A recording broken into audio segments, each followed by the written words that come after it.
那征服的八端，能指引我的人生，不再迷茫，如同飛鳥在天空中翱翔。但係我同你哋呢啲聽眾講，應愛你哋嘅仇人，善待惱恨你哋嘅人，應祝福詛咒你哋嘅人，為毀謗你哋嘅人祈禱。有人打你嘅面頰，亦都將另一面轉俾佢；有人攞走你嘅外衣，千祈唔好阻擋佢攞你嘅內衣。凡求你嘅就俾佢；有人攞走你嘅嘢，唔好再攞返。你哋願意人點樣對待你哋，亦要點樣對待人。若你哋愛嗰啲愛你哋嘅，為你哋還算乜嘢功德呢？因為連罪人亦愛嗰啲愛佢哋嘅人。你哋善待嗰啲善待你哋嘅，為你哋還算啲乜嘢功德呢？因為連罪人亦都咁樣做。你哋若借俾嗰啲有希望償還嘅，為你哋還算乜嘢功德呢？就係罪人亦都會借俾罪人，為能如數收回。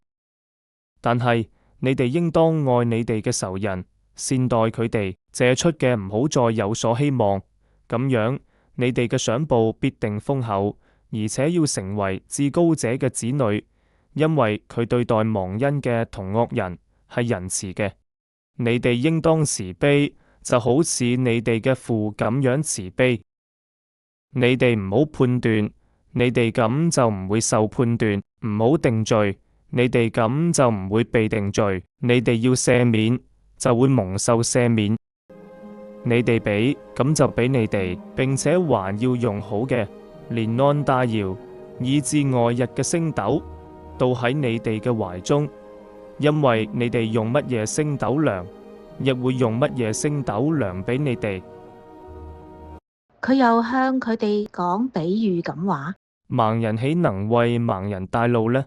豈不是兩個人都跌落坑裏面嗎？冇徒弟能勝過師傅，凡受過完備教育嘅，只係相似自己嘅師傅啫。唔會有好樹結出壞果子，亦唔會有壞樹結出好果子嘅。每一棵樹可憑佢嘅果子就可認出嚟。人從荊棘上面收唔到無花果，從茨藤上亦剪唔到葡萄。善人從自己心裏面嘅善庫發出善理，惡人從惡庫裏面發出惡理。因為心裏面充滿住咩嘢，口裏面就會講啲乜嘢。你哋為乜嘢稱呼我主啊主啊，而唔做我所吩咐嘅呢？聖經注釋喺第29同埋第30節兩節裏面，唔應該依照字面嘅解釋，意思係屬於天國嘅人應該有超凡嘅愛、愛仇以及犧牲自我嘅愛。第31節嘅話，已經遠超過舊約同埋儒家嘅己所不欲，勿施於人嘅道理。